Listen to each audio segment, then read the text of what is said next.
Hello and welcome to Line and Mouse Commentary. I'm Holland and this is my best friend Tori. Hi. If you're new to our show, we rank various forms of entertainment out of a total possible score of 10 with only 2 points allowed for our personal taste.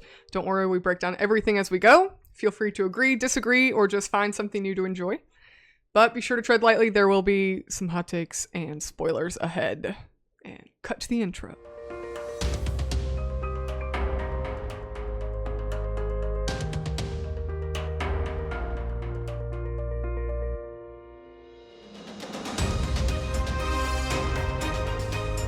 Nice, you did all of that. I did it all from memory! Nice. Nice. I'm impressed with myself. I'm impressed too. Four seasons through! I still can't do it. Yep. So welcome to episode 2 of season 4. Thank you guys for joining us. If you couldn't tell by our title, our lovely title up here, or the description, when you clicked on this episode, we are reviewing Lilo and Stitch, the live action version, one. Released in 2025. This was blind to both Tori and myself. We are pretty big fans of the original animated film. Classic. So Classic Disney. we were like, we've heard some buzz about this film, so we gotta check it out. Gotta add it to the podcast lineup. So actually, we went to the movie theater and we sat in the back row and we took notes on our phone. Yep. So, which we made sure that no one was sitting around us. So we were not distracting anybody. Don't be a disruptive person in the movie theater. So if you've seen it and you want to follow along, you're welcome to. If you've not seen it and you want to or don't want to, here is a little bit of a background for you, and then we'll get into our scores. So, Lilo and Stitch is a 2025 American science fiction comedy film. That's such a random That's how it's classified! according to Wikipedia. Directed by Dean Fleischer Camp and written by Chris, I cannot pronounce this man's Hawaiian last name, but written by Chris Kekanoi Kalani Bright. Okay. And Mike Van Weiss. W-A-E-S. Could be Weiss. Weiss? Something? I don't know. Both of those are not my native language, so. It was produced by Walt Disney Pictures and Rideback. It's a live-action animated remake of Disney's 2002 traditionally animated film Lilo and Stitch, with some elements also based on that film's animated sequel films and TV shows. It stars Maya Kealoha in her film debut as Lilo, with original Lilo and Stitch writer-director Chris Sanders reprising his voice role as Stitch. It also stars Sydney Elizabeth Agudong, Billy Manguson, Hannah Waddingham, Courtney B. Vance, and Zach Galifianakis, with original animated cast members Tia Carrere, Amy Hill, and Jason Scott Lee appearing in different supporting roles. So some little cameos there. Lilo and Stitch premiered at the El Capitan Theater in Los Angeles. I don't know if you pronounce it that way, but that's I think so. The way it looks. So yeah, I think that's how you say it. In Los Angeles on May 17th, 2025, and was released in the United States by Walt Disney Studios Motion Pictures on May 23rd of 2025. The film would go on to make $182.6 million over the 4-day Memorial Day weekend, beating the prior box office record held by Top Gun Maverick, which was also released over that weekend. Wow. So, in its second weekend, the film made $63 million, which was technically a 57% drop, and remained in first at the box office. On June 1st, it surpassed the Smurfs 2011 film as the highest grossing live-action / animated film of all time. Oh. So, the film has Good for them. The film has received mixed reviews, but has grossed a total of $610.8 million so far as of the recording of this episode, which makes it, as of we are recording, the third highest grossing film of 2025. Wow. So there's a reason that we have such mixed reactions of that. Also, we are recording this. We do record our episodes prior to their release. So we are recording about a month before this episode will release. So the box office numbers are still going. The movie is still in theaters as of us recording this.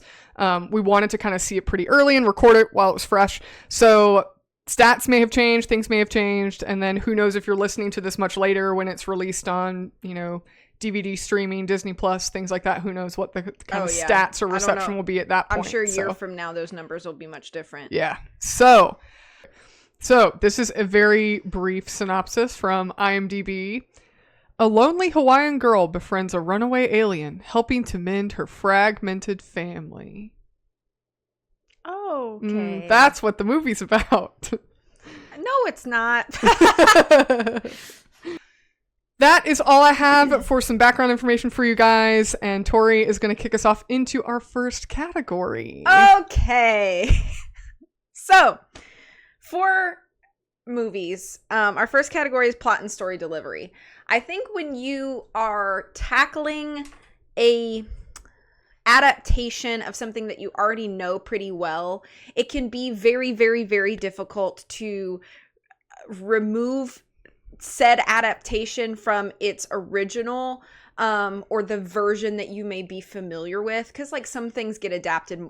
Pride and Prejudice, there's like 4 or 5 adaptations of that, so I feel like everybody's got like their version that's like the one that they like the most, and so it's difficult to separate, and I think that's true of this case too. So everything that I say in this episode is going to be, unfortunately, under the blanket of I know how the original is. Right. And so I say that because it does affect my scoring. And while we try to be very objective on this show, it's sometimes very difficult when we are adapting something from like discussing an adaptation. Yeah. So, and I will say for our viewers and listeners, we do have our scoring sheets are all uploaded on our website, lionandmousepodcast.com, if you want to look at them.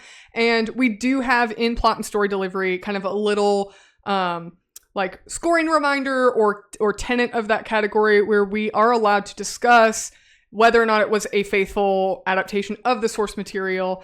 For example, back in season 3, the Twilight films were based on a book. Right. So if you have prior knowledge of that source material, you are allowed to consider good place that. To discuss it. Yeah. Yep.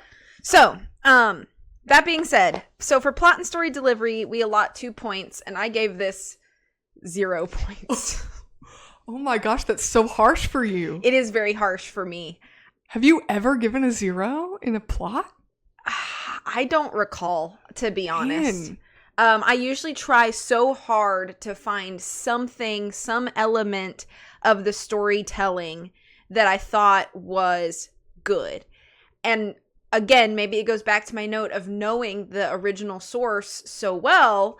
And I mean, to be fair, it's probably been 10 or 12 years since I've watched the original Lilo and Stitch. It's not like I'm watching it all the time, but it is a film that I would consider myself to be very familiar with. At least the base knowledge of the plot and how it progresses and why it progresses. And that why is a big note that I want to put a pin into, because I feel like all of my critiques they go underneath the pin of why. Yeah. And the why is very clear in the original, and the why is never clear in this adaptation. And so that's kind of what I want to talk about. That's kind of like, I guess, the prologue to all of my problems here. So first of all, there's this big push on Nani, who's the older sister to Lilo, if you're not familiar. So in the setup of this movie, it's made clear that Nani and Lilo are sisters and they have lost their parents, both of them.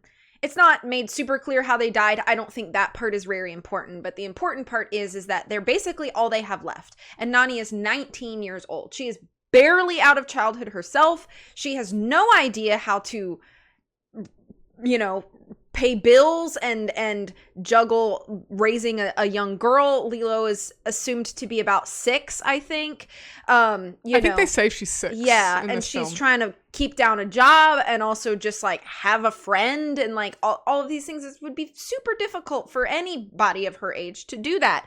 I'm not in any way trying to say like, oh, she should have had it figured out. I think the idea is that Nani is trying her best to figure it out. But there's this weird push in this version where these adult figures kind of present themselves as trying to like encourage Nani to go to college on the mainland. And in my perspective, this push against Nani to do this, or push toward, I don't know how to, I guess not really against Nani, but this push for Nani to do this feels kind of icky, because in the beginning scenes of the movie, it is not really made clear if that's something that Nani wants to do. Yeah, that's very true. And so she keeps throwing out the like acceptance paperwork to this school that she got a scholarship on that's like in California or whatever, so she'd have to go to the mainland. And she keeps tossing it, probably because she's like, I don't think that that's a possibility for me right now, and I don't want to keep looking at it. I don't blame her for throwing it away. And then this grandmother character or whatever next door, they refer to her as Tata, I think. Tutu, sorry. Yeah. She's like an aunt, grandma kind of it's figure. Kind of, she's not like blood related, but it's kind of clear that like she kind of watches out for them. And I think she's supposed to be either the mother or grandmother of David. Yeah, that was never clear too, either. But at some point toward the end of the movie, it is revealed to us that David lives with her. So in some way, they, have some sort of relation. I don't know. Anyway, so Tutu has this like, oh, it came out of your trash and back onto your thing. How could that happen? But it's like Nani's response to that is like, again. And so it'd be one thing if it was like, Nani's like, I really wish I could, or I it's just not in the possibilities for me. I can't think about it. I wish I could take Lilo with me. Like, there's nothing that gives us an indication that going to college is even something that Nani wants to do. Number 2, they say that if she were to go, it would be to study marine biology. I'm not an expert on colleges in Hawaii, so whatever, but I have to imagine that there is probably quite a few colleges in Hawaii that you can study marine biology.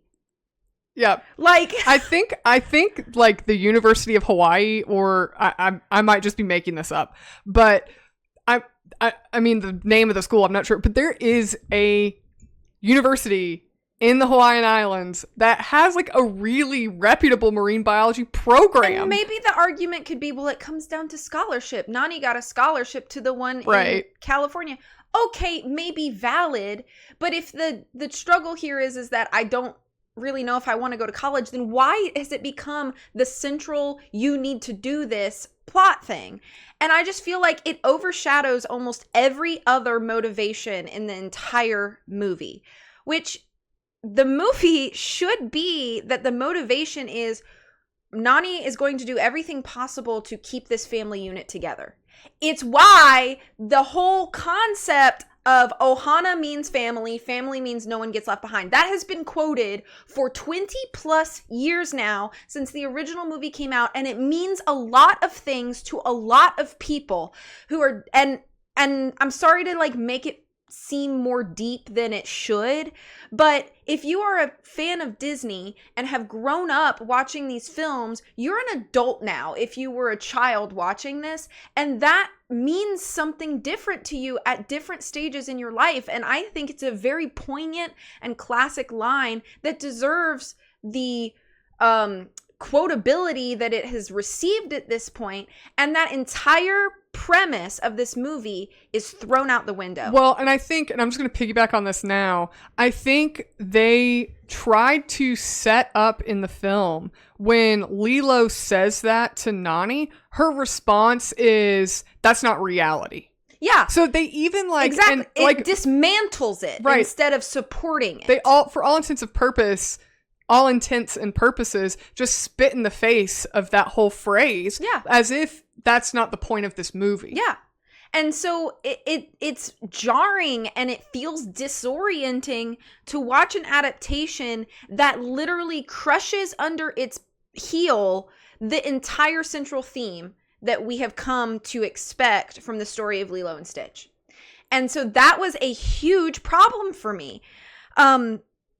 Moving on to a few other things, because I feel like I could talk about that for 30 minutes alone. Yeah. Oh, yeah. There are a lot, I'm talking 50% or more scenes that I would consider unnecessary. Some examples.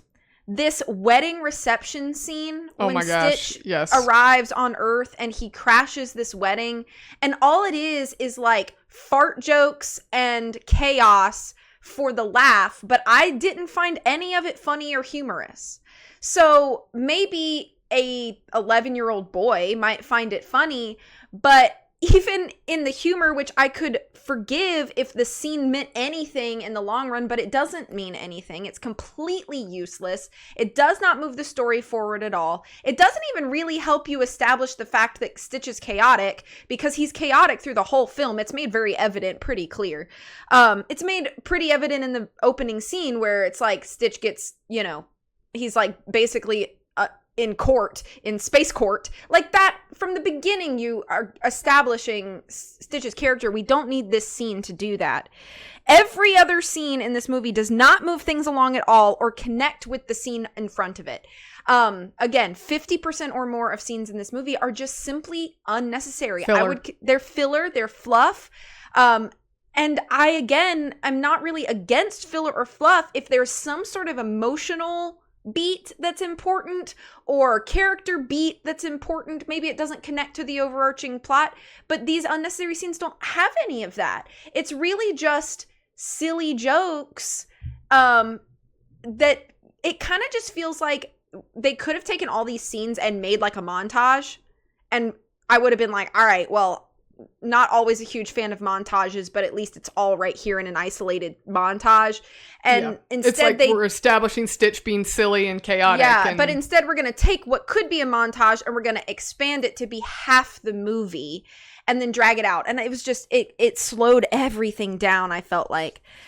Another unnecessary scene I felt like was Stitch stealing the Jeep from this girl or whatever while they're eating ice cream. And it's like, okay, well, Stitch is a bully. Like, we know this. Like, again, it's like we already know all of these things. It's just Stitch terrorizing children. You would think that would become a bigger problem in the neighborhood, is that this weird blue dog is literally terrorizing the children in the neighborhood. Like, you'd think that would become a plot point, but it doesn't. There's no repercussions or consequences to any of those chaotic, dumb scenes. Well, and I think they tried, because in the original, there's that scene where Stitch steals Myrtle's tricycle. Yeah, and I understand that it's meant to be kind of like an homage to that. But the whole purpose of that scene in the original was to establish that Stitch is not on an island with large cities, so he can't be like Godzilla Destructo on everything.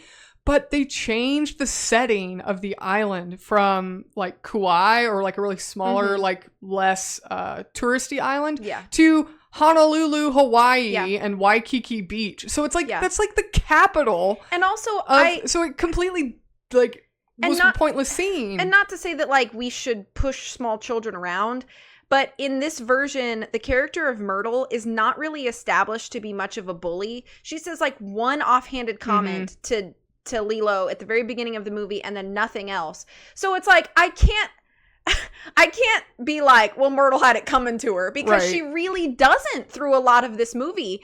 And I just had a problem with that too. Yeah. Every Jamba and Pleakley scene sucks, okay? I'll talk about them more in characters, like as individuals, but every single scene that they are in sucks, and it's not funny at all. And in the original, they were funny characters. Yeah. And I thought that they were clever in their funniness, and they're just dumb. And I hated it. There is absolutely zero motivation for Lilo to teach Stitch to be good, because the motivation to that should be, okay, you have to be good because we have to be good together, because if we're good and we are well behaved, then the state will not separate us and we will continue to be a family. But Lilo is never told this. In fact, there are multiple scenes where Nani pointedly keeps it from her. So Lilo has zero reason to think that she ever would or could be separated from Nani. So why does she have to teach Stitch to be good? It goes straight into, okay, here, this is your badness level, which is an iconic scene from the original, and they do that again, but there is no why behind it this time. There's no reason for Lilo to teach Stitch to be good, because there's no risk. Yeah. And so there is a risk, but Lilo was never told it. And so that's why I'm like, why are you doing this? Like, why is Lilo doing this? Again, it comes back to the why. All of the whys are missing. That's the motivation for like the second half of the movie.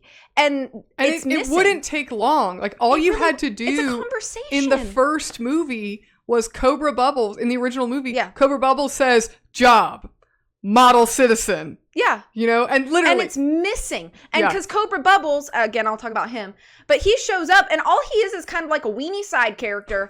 I'm sorry, but like he has no purpose in this film or in the plot at all. It's true. And so that another problem. Okay, so toward the end, why the heck does Stitch go back to the shelter? Is it because the song made him sad? I didn't understand that at all. It made no sense. Like, I wrote that too. Why did he leave? Like he goes back and he lays in this shelter and in the cage. It's like and then it's like I'm bad, so I'm bad for you. It's like, but I'm confused because why does it matter if you're bad if there's no consequence for you being bad? Again, it's like all of the why to keep everything kind of floating along is just gone. So just so much of it makes no sense whatsoever, and it makes all of our characters feel like dramatic, emotional, unable to process anything characters because there is no, well, this happened, so I have to respond. It's like, I'm just going to respond to nothing. And so then it's just nonsensical. It's so frustrating. And there's no villain. There's no actual villain in this movie. And I hate it. And it's like,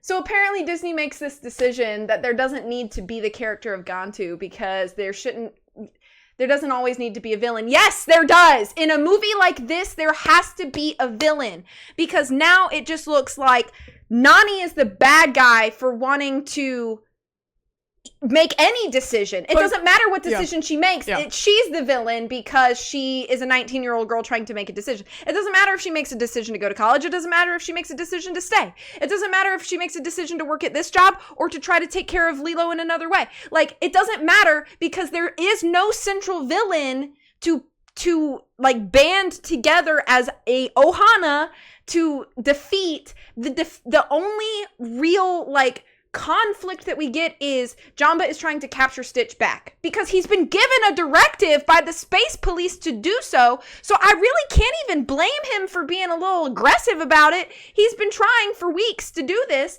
and he can't. So like, I understand. I'm not really mad at the fact that they kind of made Jamba the villain because he's not really a villain. He's just trying to do what he's got to do. And he's the only character with any motivation to do anything in this whole film.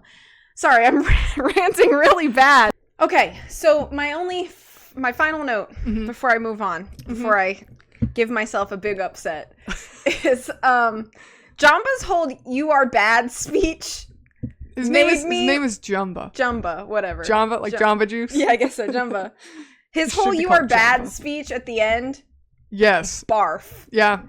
It felt like a parody Saturday Night Live skit, and I almost laughed while he was saying it. None of it hit any sort of emotional beat that made any sort of sense at all, and it was trash. And I could probably go on for a lot more things, but I felt like those were the highlights I wanted to hit. 0 out of 2 points for plot and story delivery. Man. Well, for plot and story delivery, I gave this 0 out of 2 as well because it was awful. So basically I agree with everything you said. A big complaint I had, I know you kind of talked about how the scenes, the way they were kind of edited together, felt like they didn't connect at all. I felt the same way, but I also had a huge issue in this movie overall with the pacing. Like, for example, in the opening scene, it's almost a shot-for-shot remake of the animated version with Stitch being on trial in space court and, them talking about Jumba created him and he's evil. And then it all went downhill he swears at the alien, queen or whatever her name, whoever she is. The councilwoman. Yeah, the councilwoman. And then they have him in the DNA tracking cannons. Then he escapes and all this stuff. All of that was almost a shot-for-shot remake. Except they cut so much out of it to make it like this TikTok brain rot version of it where the cuts are so quick from one to the other. There's no room to breathe. There's no nuance. There's no like moments where we just get to watch the movie. We have to be told every single exposition back to back to back to back to back to back in rapid succession. And then it was just the most, like, I literally felt like I was watching, I don't have TikTok because I'm ancient, but I felt like I was watching somebody try and condense a 10-minute scene into a 3-minute TikTok video. Yeah. Because we got to trim all the fat and cut all of any like breathing room out of it. That's what I felt like I was watching through this entire movie. There was so much that I was like, if we just had like a moment to just like be able to watch our characters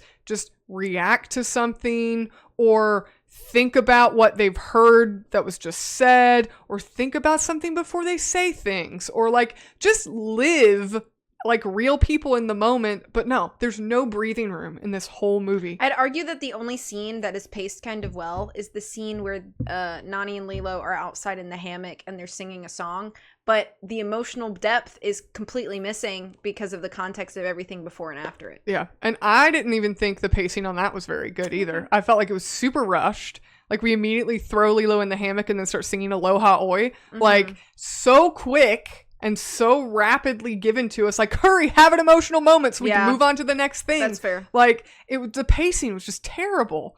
The whole plot is spoon-fed to us. There's no nuance.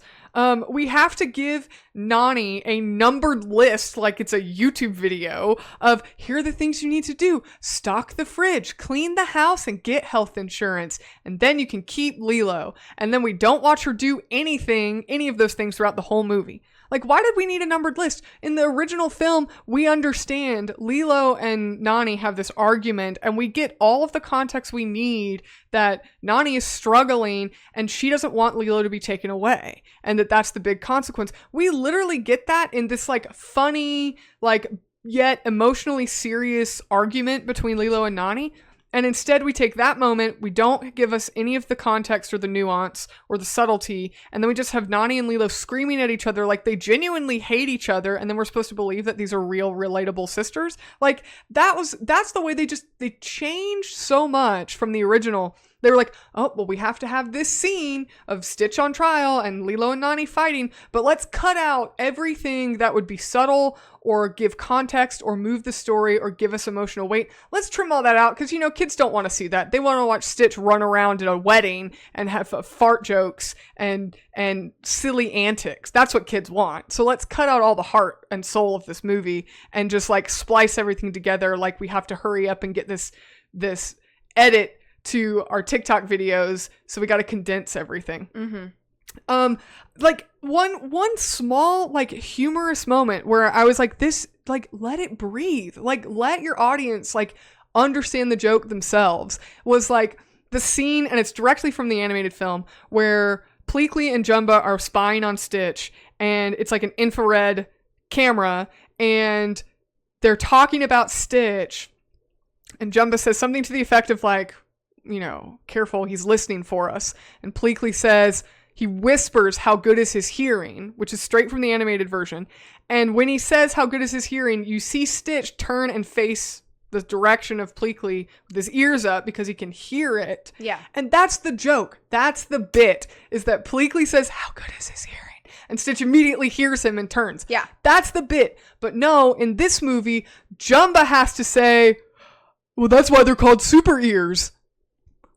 We didn't need you to say that. You don't have to spoon feed us a joke. That was enough. We watched it. I'm pretty sure an 8-year-old watching this movie is still gonna get the joke without you spoon feeding everything to your audience. I hate when films insult the intelligence of their audience, because kids are not stupid. They're really not. They might not be paying attention because, they're busy focused on the funny things happening, but as they get older, those jokes, they'll get the jokes. Like, you don't have to give us the punchline, explain the punchline every time. I also agree with this college plot. I don't like it. I feel like, why are we throwing college into this storyline? Isn't the fact that Nani isn't going to college are we trying to, when we were watching the film, I was like, are we trying to raise the stakes here? Isn't losing custody of Lilo high enough stakes? Like, that's a way scarier thing to happen to these characters that we're supposed to be getting to know and love than, I guess I won't go to college. Like, it's okay. You can go to college at any point in your life. Like, it's a free country. Like, you can go when Lilo's 13 years old, when she's, you know, in high school, when she's able to make her own decisions. Like, it's just, I was like, what is the point of this? And then again, like, we can't study marine biology in Hawaii. That's ridiculous. All of the, like, what you've kind of talked about is, like, the emotional weight of this movie is completely absent. The scene where Lilo is she's flipping through her scrapbook of pictures of her family, and she's talking about, oh, Nani used to surf. It was great. Oh, these are my parents. Like, it felt so jarring. Like, we haven't watched Lilo and Stitch have any kind of bonding together whatsoever, and now Lilo's just gonna deliver exposition about her dead parents. It felt so rushed and with no real semblance of emotion from Lilo. And I'm not blaming the actress, who's very young. Like, I'm not blaming her for her delivery. It just felt like she's like, yep, these are my parents, they're dead. Yeah. The end. And we're supposed to feel, we want to feel for this kid, because this is a very real thing that real people go through. And, like, people that have experienced tragedy and loss of any kind are going to have some kind of delivery other than just reading lines off a page. And it was just, there's no emotional weight. And then and then she starts dancing to the Aloha Oi song for Stitch. And then we're supposed to have that emotional weight carried into the scene with her and Nani, and then carried into the near-death experience of Stitch later. And it just felt flat. It just felt completely flat. It felt like you were trying to manipulate me emotionally with this hula dance number, when you never gave me any emotional weight to attach to it at the beginning, because I didn't buy that this was anything I should have any kind of emotion about. The surfing plot, the one thing that I think is so such an appeal of these movies is the music in them, which I'll talk about in aesthetics. But the Hawaiian roller coaster ride song in the original film, the whole concept surrounding that song is that Nani and Lilo have had a bad day, but here comes David, their friend, who can say, hey, you know what? Sometimes when you have a bad day, you know, good waves can kind of help ease some of that tension, ease the pain. And you know what? Let's just go out and surf. Let's have a good time. And then we watch them as a family, like Lilo and Nani, and then even David, and then Stitch be integrated into that family. So we're watching these people become an ohana during that process, and in a pretty magical way. And then instead, in this film, we're watching Nani be a surf instructor so she can get a job. It's like that you've taken a song that really means a lot to a lot of people, I think, in the original, and it's like, oh, well, Nani's a surf instructor again, and she's gonna get a job now. Like, we already did a whole job hunt montage, and so the emotional weight of one of the most iconic songs of the film is now job hunting and being a surfing instructor. It just felt so thin. And then that whole plot of Nani being a surf instructor goes nowhere. Yeah. Nowhere. Like, then we still have her. I was thinking, okay, she's going to be a surf instructor, and then that's how she'll have this job, and she won't go to college, but maybe she'll have some way to, like, maybe she'll win a surfing competition through that and get enough money that she can stay home and study marine biology. Or like, it could have been anything. Maybe while she's surfing, like, there's some kind of college scout in Hawaii that's like, hey, you know, we have a surfing scholarship. If you're an instructor at the school, then we can give you a scholarship, and you can study teach. what you want. You can teach and work and have a job and go to school full time. Great. Problem solved. We tied it all up with a bow, which again would be a little bit forced, but I would accept it would be a better resolution than what we got. Right. So we worked all this way for Nani to find a job. She finds a job. She revitalizes her passion for surfing, allegedly, though we don't really see that on screen. And then, never mind, she's going to going to California for college. Yeah. The end. Like, and then the whole plot of her giving up custody of Lilo is... I forgot to talk about that. She doesn't have health insurance. Literally, they frame the whole thing at the beginning. You need to hear your 3-step process to keep Lilo, get health insurance. Lilo ends up going to the hospital. She doesn't have health insurance. And the social worker goes to Nani and says, here's the bill you have to pay, or just give your kid to the state and the state will pay for this.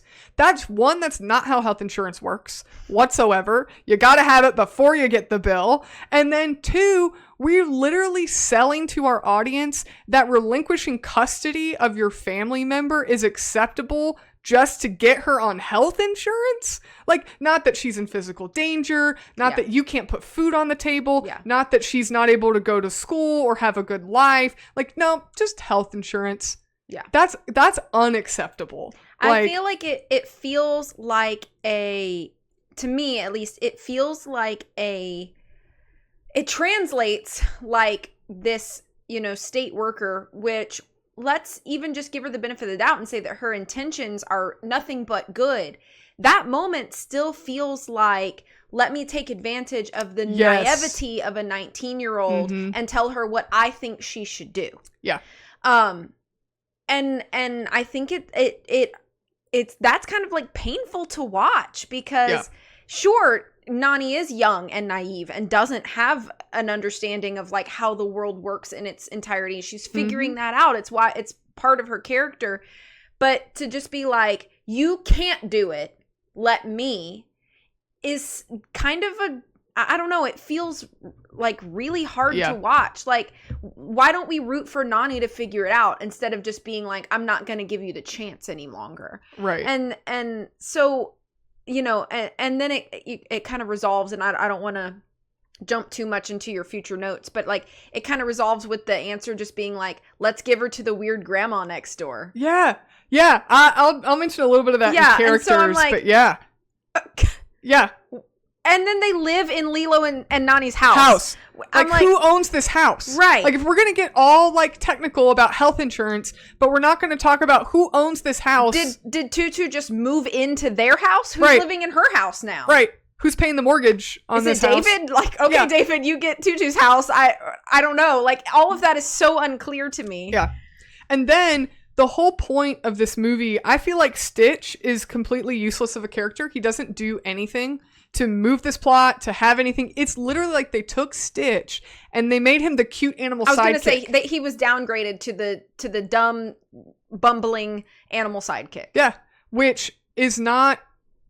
In the original, he was actually a whole character that had arc growth and learned things and changed his family, Nani and Lilo, for the better. And like, the extent of Stitch's growth is, I got sad listening to you play the song, so I went back to the pound. Like, which again, no motivation. We don't understand any of that. Why? I kept a little running list of useless scenes. The wedding scene was so useless. There's so many scenes that were just completely useless. All these clips of Lilo at this resort, which is the Disney resort that they just product place. Yep. Yeah. All these scenes of Lilo sitting in a hot tub at the resort, pointless. It's literally, I felt like I was watching a commercial. The scene where Lilo and Stitch have a water gun fight at the little luau, pointless. It did nothing for the plot.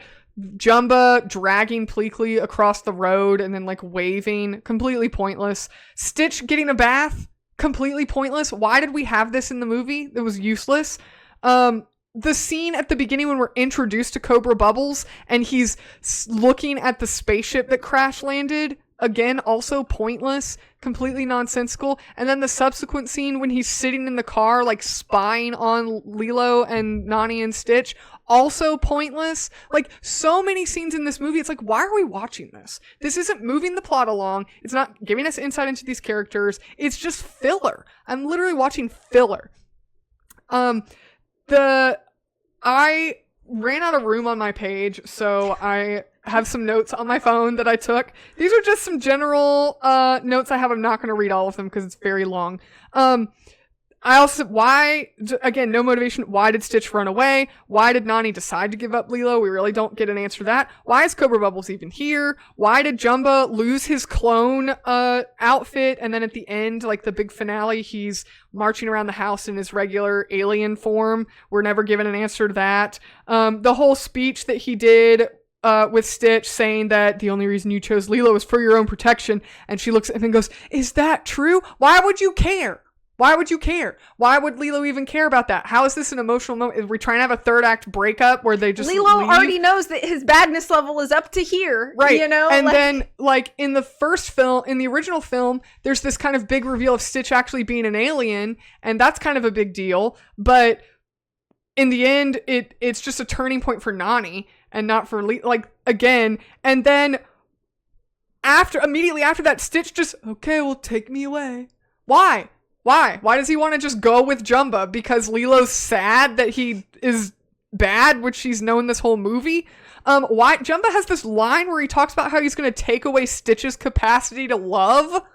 What is this movie? He's going to dismantle Stitch and take away his capacity to love? Why? When is that ever a plot point? That's the dumbest thing ever. It's just like a throwaway line. They were like, oh, you know how we'll make Jumba really bad? We'll make him try and keep Stitch from loving Lilo.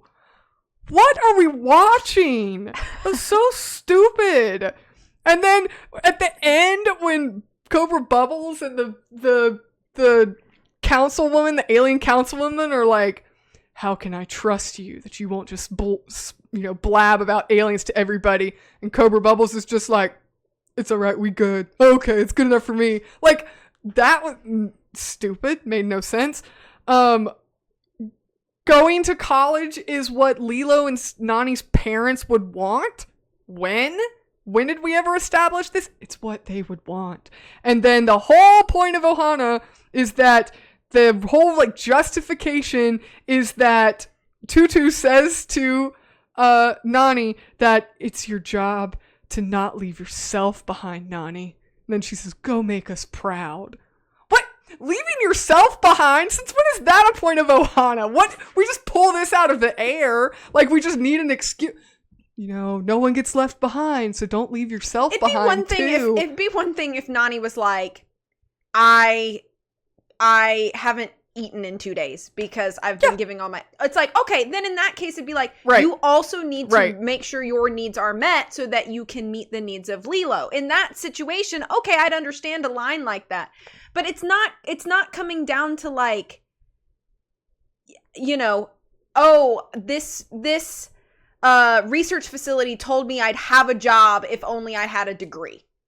And then we would be set for life. Like, that's not an established point. Right. And from experience, I'm sure a lot of college graduates could say, it ain't that simple. You don't get a degree and then immediately fall into a job. Right. How many 20-somethings are barista-ing at Starbucks because... with their degree in marine biology. Yeah, and it's like, that's the reality of things. If Nani wants to make a speech about that's not reality, then let's actually talk about the reality of things. That college does not always guarantee you a job. It can help. Or success, yeah. It can help, and especially in a field like marine biology, you kind of need it, but it doesn't make it a guarantee. Right. But it's like, why don't we just have... Nani get an internship at the aquarium? Yeah. She could study marine biology and be an intern and, you know, pay her way through college doing that. Or maybe they have an intern program or you get college credits. Like, anything. They could have would be better. Yeah, there could be so many options written into this story. And it just kind of felt so frustrating that it was like, it's this or this. And it's like, why does it have to be that black and white when real life is full of nuance? Yeah. There's a line in the original film where Stitch causes in the original film where, similar to this film, where Lilo gets hurt and they call the ambulance in this film. But Lilo gets hurt, and then Cobra Bubbles in the original film sees that Lilo was put in danger, and so he prepares to take Lilo away from Nani because Nani put Lilo's life at risk, seemingly. And David says to Stitch in the original film, you know, I really thought they were going to make it. Then you came along. And that's the emotional beat where Stitch realizes he's causing harm to Lilo and Nani. And that's when he leaves, right? Yeah. Great emotional weight. In this film, Lilo is in the hospital and David is holding Stitch like a toddler. Right. But David's there with Stitch. The social worker is talking to Nani about giving Lilo up because she doesn't have health insurance. Not because her life was put in danger, but because she doesn't have health insurance and can't pay for the hospital bill. Which, again, American healthcare systems, you're not required to pay the hospital bill. You can get on a payment plan or something. So, life hack for you listeners out there. And David says to Stitch, you know, I really thought they were going to make it. Period. The end. It's like, why is this line still in this movie? It was useless. One, we don't watch David, which we'll talk about that in characters. He's really not in the film at all. And so why did we even include that line? Just because, oh, it's kind of like the line in the original movie. We got to throw it in there. Like, no. Like, there was your chance to give that emotional weight to Stitch, that he's ruining their lives. But no. And the way that he delivers it is just like, I really thought they were going to make it. Burgers? Yeah. It's so stupid. It's things like that in this whole film that just don't give us any emotional connection to any of these characters, which I'll talk about a little bit in characters, but I'll mention it here too. One other thing, you talked about Pleakley and Jumba, and I think that they're completely ridiculous. But one big complaint I have, not necessarily in characters, but in the plot of this movie. One thing I think that the original film did so well was they gave the audience a reason to have suspension of disbelief. So in the original, Jumba and Pleakley are walking around in their alien forms wearing goofy disguises like a fake mustache and a hat and a wig and like a Hawaiian shirt. And everybody just believes that they're people. Never mind that Pleakley has one eye and Jumba has like 4. But like everybody just has this suspension of disbelief that they're human. And so because of that, everybody also believes that Stitch, this blue, furry, big-eared, koala-looking alien, he's a dog. But, I mean, there's a little, are you sure that's a dog? Like, I don't know, he's kind of, looks like he got run over by a truck kind of thing. But there's this suspension of disbelief. In this film, Pleakley and Jumba have to clone themselves to look like humans. See, I have a note about this in characters. They spend the entirety of the film, or the majority of the film, in this like human form, which I think does a disservice to the plot in Stitch having believability of being a dog.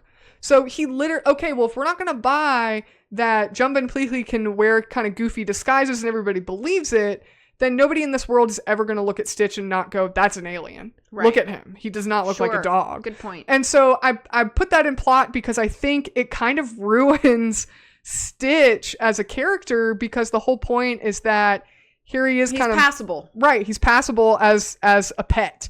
And so that's why when the aliens come, well, we can just, nobody's going to really buy it because look, these guys got to pass as people and everybody believed it. Stitch is a dog. Everybody believes it. So when Cobra Bubbles is like, don't worry, I'm not going to tell people about aliens. It's like, okay, yeah, you know what? It'll be fine because people will believe it.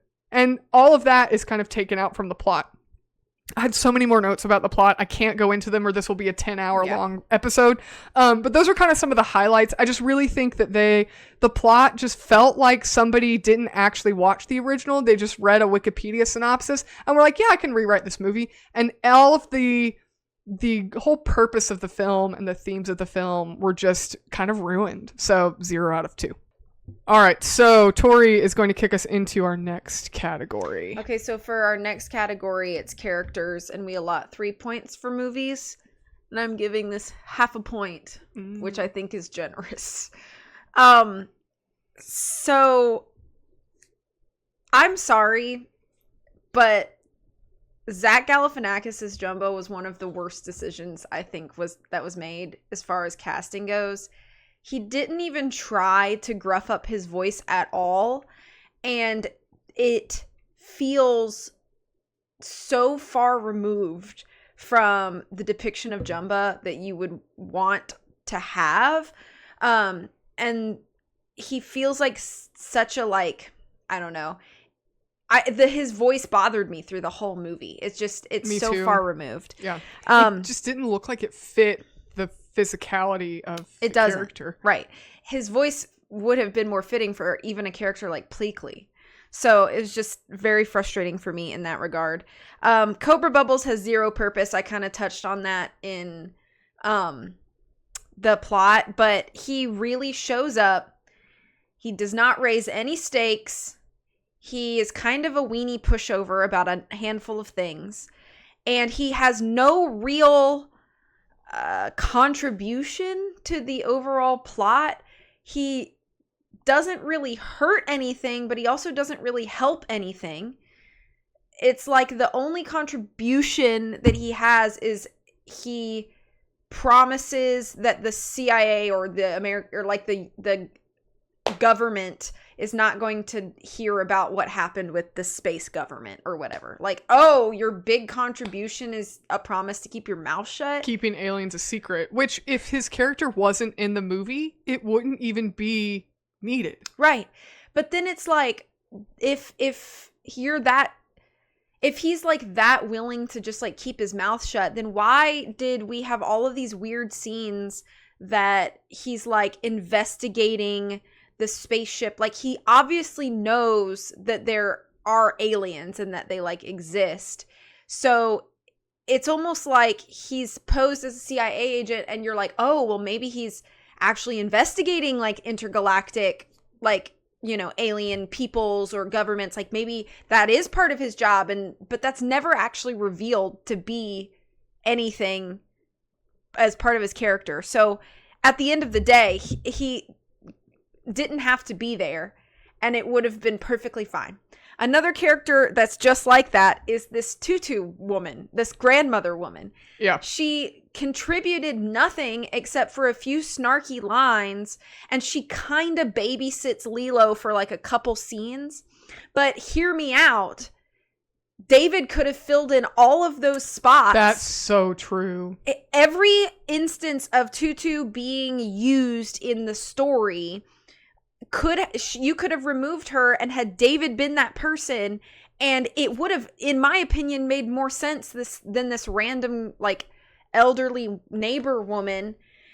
And we kind of talked about that too, with like, why does Lilo just go to this lady's house, and like, why do they move into Lilo and Nani's house? Like, there's no explanation for any of that. It would have made more sense if it was like, okay, well, there's David. He's a young man as well, probably 19 or 20, very close to Nani's age. It's like, okay, well, he can become the guardian if he so chooses, I guess, of Lilo. Like, again, you could have just replaced this grandmother's instance. But so I don't know. And then, like, all of the charming points about David in the original are, like you said, in plot, they're kind of, like, removed. So he almost becomes sort of this, like, slapsticky, like, sidekick character instead of, like... And he's never, like... I would never call him a main character even in the original. He's definitely a secondary character. But, like, when David is present, he usually brings like a perspective to another character that kind of helps like form these connections in between each other. Like, he's a very good like mediator in the original story. Yeah. And in this version, he's kind of just like I'm the cool guy who sometimes hangs out with Nani and Lilo and Stitch because I have nothing better to do. It's like, I don't know. It's like, it feels like they kind of did him a disservice in this version as well. And I don't understand why they made his character like this weird airhead. Like, yeah. He's just dumb and like bumbling and goofy. And like, he has a couple like clumsy moments, I would say, in the original, but he's never depicted to be like the dumb jock, I guess. Right. So it just, I don't know. It just felt kind of like a shallower version of him. Mm-hmm. But I feel like they definitely did him the disservice by not allowing him to just play the forced role that they gave this grandmother character. Like, even in the end, when it's like Lilo and Stitch are drowning in the sea, and it's like they all jump out of the car and Nani's like running toward the beach to jump in and David's like right behind her. And what does Grandma Tutu do? She gets out of the car and she puts her hat on. And I was like, way to have some urgency, ma'am. Right. So, not calling somebody, like calling the police, the fire department. It's somebody. Just oh no, I hope everything's okay. Like, oh, thanks for your contribution. Why are you here? Right. And that was how I felt about her a lot of the times. Like, why are you here? Mm-hmm. I wasn't sure whether to put this in characters or aesthetics. I ended up putting it into characters. The human disguises for Jumba and Pleakley make no sense to me from every perspective. So you kind of talked why it doesn't make sense or it kind of like ruins the story from a story development. I am looking at it from a character perspective. Why did they as characters insist on this? And then there's like the aesthetics behind it. So this is why I didn't know where to put this. Is like, was this them just literally trying to save on animation? I honestly think it was. Was it like the, Zach Galifianakis and the guy who played Pleakley, were they just like, oh, well, if we don't have enough screen time, we don't want the role? Right. Because like plenty of really famous people are perfectly content doing voiceover roles and their face is never on the screen. Case in point, Bradley Cooper as Rocket Raccoon. Yeah, or Dwayne "The Rock" Johnson as like Maui in Moana. Like there are lots of really famous people that just are perfectly content. So it's like, was it that? Did they want to be part of it? Was this an aesthetic decision? We don't want to pay for all that CG. Like, I don't know what the decision is, but it doesn't. I can't find a reason for this. Let's look like a human. When like part of the charm of their original characters is that they're doing their best to look human while very obviously not being human. And it's funny in that way. Right. Them being these bumbling humans is not funny. It just takes so much of the humor of their characters like out. It's just dumb to look at them. Right. I hated it. And I felt like the things they did for comedy was so juvenile. It was. It really was. Like, there was nothing like clever. No. Or like, you know how some jokes are like set up early in a story and then the payoff isn't until like later? There's like none of that. Like it's all just like instant gratification, dumb physical humor. Like that's a majority of it. And that's why I said earlier that I hated pretty much every scene that they exist in, unfortunately. Nani's goal and focus, switching from like trying to keep the family together to being like employed or at college, really paints Nani as a much more shallower character than I think she deserves to be portrayed as. And I think that if you were to put any 19-year-old girl in Nani's shoes, they probably could not handle it with as much grace as Nani does in the original. But I feel like this version of Nani, and I don't think it's the actress's fault. I really don't. I think she actually portrays her pretty well. I think her acting is pretty decent. It's just unfortunate that the motivations of Nani of, I just want to be with my sister. Like, I just want my sister to have as stable of a life with me as possible. Like that just fading in favor of this whole I gotta have a job and I gotta go to college thing. It just really makes her feel very like narrow-minded or tunnel-minded, and less big picture-y, I guess. And she just feels like a different character than the original. I think probably the most consistent character is Lilo, but she's 6 years old. So it's pretty easy to just be like, okay, just be a 6-year-old. Like that's a pretty easy thing to do in regards to like direction of a character. So I think Lilo is probably the most consistent between this, like the original version and this version.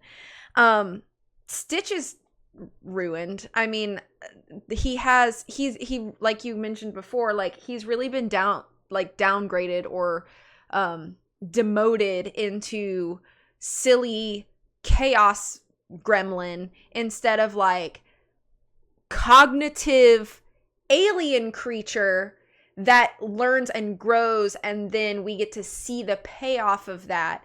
Because by the time we get to the end when Stitch is Can I Say Goodbye and Ohana is Family, like none of those resonate because we haven't seen any consistent growth. What we've been seeing is these consistent montagey chaos scenes. Like that's what we see from Stitch through the whole thing. Right. And it's just really not fair to him. And the whole thing with the original is like his brain works like a supercomputer and he's like really intelligent, but in this, you would never believe that was part of his character, that he had any real intellect. Right.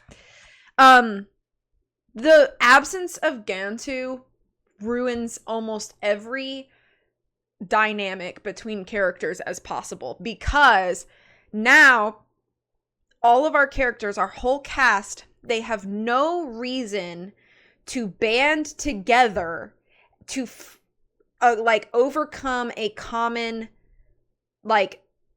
not goal, obstacle. That obstacle being Gantu or Gantu or however you're supposed to say it or whatever. So him missing means that everybody feels just slightly removed from each other. And I'm not trying to say that I'm looking for some sort of trauma bond trope or anything like that. I'm not looking for that. But the reality is that sometimes when you have a relationship with two people, whatever that relationship is, sometimes you need that everything else needs to be put aside between these two characters, and the entire focus needs to shift to the urgent matter at hand. And there is no urgent matter at hand that really appears other than, oh, Jumba is now trying to capture Stitch, finally. So it's like, okay, we have that, but then there's no real, moment where all of our human characters are like, what the heck? These are aliens. It's like and then it's like, okay, we're over it now. Right. And so it just feels like a Scooby-Doo kind of moment where it's like, okay, we're gonna run around the house a bit. Ha ha ha ha ha. Oh no, pesky kids ruined my plan. And that's how it feels. But it almost feels even less stakes than a Scooby-Doo episode. It does. And so when you remove the big bad that everybody else in the cast is afraid of, and for good reason, because they establish good reason for it, when that's missing, it's like we have nothing to fight against. We have nothing to fight for. And so I know maybe that sounds like plot notes, but I felt like I wanted to address it in characters because I feel like Gantu is such a pivotal part of the original story that him being missing kind of just ruins the dynamic of everything else. It's this terrible domino effect. The only reason I gave this half a point is because again, this could maybe fall under aesthetics, but I actually really like how they did some of the character design for the alien creature, the alien characters. I was kind of worried that they were going to look really weird and off-putting, but especially the councilwoman, I thought she looked wonderful being adapted from a 2D animated character into this CG living, she felt real. At least I thought she was the best one of all of them. But I mean, even Pleakley and Jumba, as odd as their characters are, and Stitch, I felt like they looked appropriate enough. So maybe that falls under aesthetics, but I really kind of was thinking more along character design, I guess, is kind of where my brain was going. I also feel like the councilwoman is maybe one of the more consistent characters across the two. Her adaptation is pretty solid, but again, because of all of the problems in the plot, her contribution to the overall movie is kind of ruined because of that as well. But I think as far as character wise, she's one of the more consistent characters as well. So I don't really have too much more to say, just that it's bad. It really is. And so half a point out of 3. All right. So for me, for characters, I actually gave this 0 out of 3. Just overall, I think all these characters are extremely problematic. I think that, essential components of any character development to draw your audience into either feel for them, root for them, hate them, love them, you have to have, some kind of depth and consistency. You have to have believability. And I felt like none of these characters were really believable. I didn't get an impression that any of them really had any conviction as to who they were or were coming from a place of, like we've kind of talked about, of any motivation. Yeah. So I couldn't believe any of these characters were saying and doing the things they were doing because it's what they as an individual decided to do. Sure. I felt like it was all like a read through of a script where everybody's just reading their lines out loud because they really haven't read the script yet. Yeah. They're just doing a read through. That's just the way that everything felt in this film. And I think if that's what your characters are just human beings reading lines on a page, like, you don't have characters. So, and I have a bone to pick with a few of them, but I think the casting overall is pretty good. I know there's some controversy with some of the casting of this film,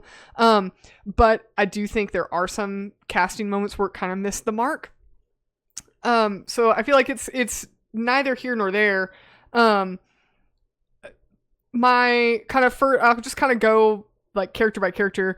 Lilo, this is not in any way bashing this young actress. I think she did the best she could with the way she was directed. Clearly, this is her first role ever in film, especially one of this caliber. Yeah. But I felt like Lilo had no personality. She was just a kid reading lines, and she wasn't really acting in the film. She's just this little girl who looks cute and then screams and then like runs around and is a little animated. And other than that, like, I don't know who this kid is. Yeah. And one thing with the original, and I know we are constantly comparing it to the original, but this is an adaptation. The thing about Lilo in the original film that makes her so, it kind of draws you in, is Lilo is just this weird kid. She's just a weird kid. She's not a conventional, like the character of Myrtle is this like conventional, like, maybe I'm just saying as an example, like a princess dress wearing, like tea party, like cute little girl. Yeah. And that's fine. There's lots of girls like that are wonderful. But Lilo is this kind of weird kid who feeds a peanut butter sandwich to fish, and she made a doll herself because she couldn't afford to buy one. And then she makes up these weird backstories about her doll has, you know, something that laid eggs in her head. And then her, you know, she thinks that it's just the most wonderful thing to take pictures of are tourists on the beach. And she thinks that, you know, she's got weird signs on her bedroom door. She's just a weird kid. And it's like, you kind of feel like this is a really strange kid. And if I knew this kid in real life, I'd be a little weirded out. But at the same time, she's coming from such a genuine place, it makes her endearing. Yeah. And so then, of course... She's just unashamedly herself. Right. And so, of course, this weird kid, of all the dogs in the shelter that she would want, would be this weird, like, roadkill-looking koala bear dog that... everybody thinks, everybody's reaction to Stitch is like, are you sure that's a dog? What is that thing? You know? Yeah. And so, of course, she would think he's great. And she'd come up with a weird name for him. And so Lilo and Stitch together are this, like, pair of oddballs that don't fit in anywhere, but they fit with each other. Yeah. And that's kind of like this general theme of Lilo's character. And none of that is present in this film. Yeah. Lilo's character, they have changed, instead of her just doing odd things because she's odd and different, she's, and I'm not saying this is bad, because I know this does happen with especially children who've experienced, you know, trauma or grief or really any kind of hardship. She's acting out.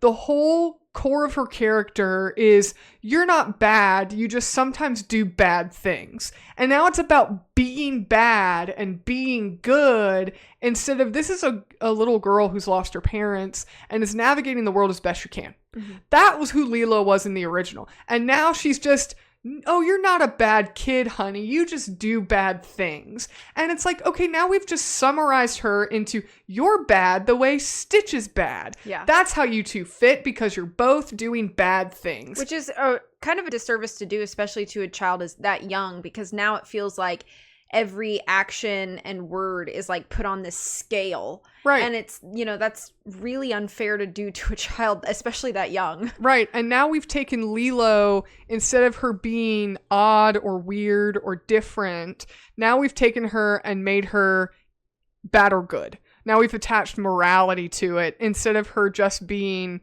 this misfit kid. Yeah. And all of us were misfit kids growing up. I think that's one thing that's like so endearing of Lilo is, yeah, she does some weird things and like has a weird doll and, has, thinks that Stitch drinking coffee is a great idea. And, all of these things are like cute and funny because it's like, I kind of remember when I was that age, like I was a weirdo too. I thought weird things and did weird things. And, I didn't have a ton of supervision. Lilo doesn't have a ton of supervision because her parents aren't around. And, but she just is a pretty happy kid that's just doing the best she can. And instead we've taken that, all of that has been removed from Lilo. And I think in removing that aspect of Lilo as a character, they didn't fill her with anything else. They said, okay, they took the scene where she goes to tell Stitch this is his badness level. And we're like, oh, well, let's just say Lilo has a badness level too. And that's how the two of them fit together, because they both do bad things. And they even like mirror those lines together as if that's what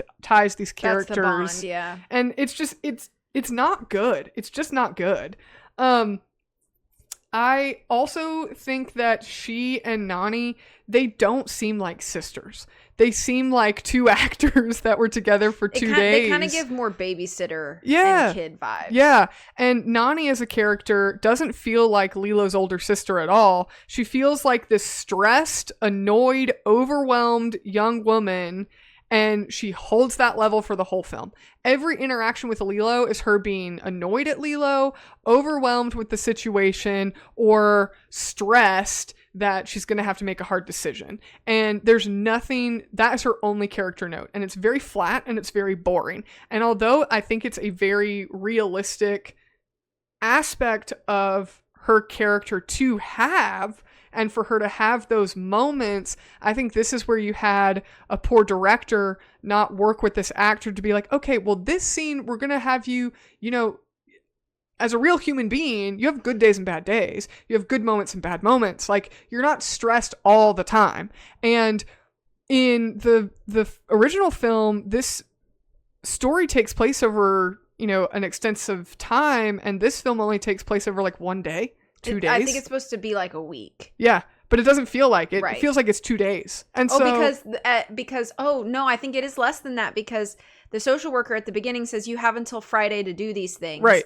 And then it's like there's a conversation toward the end and Nani's like, but you told me I had till Friday. So it's obviously been less than a week. It's less than a week. Yeah.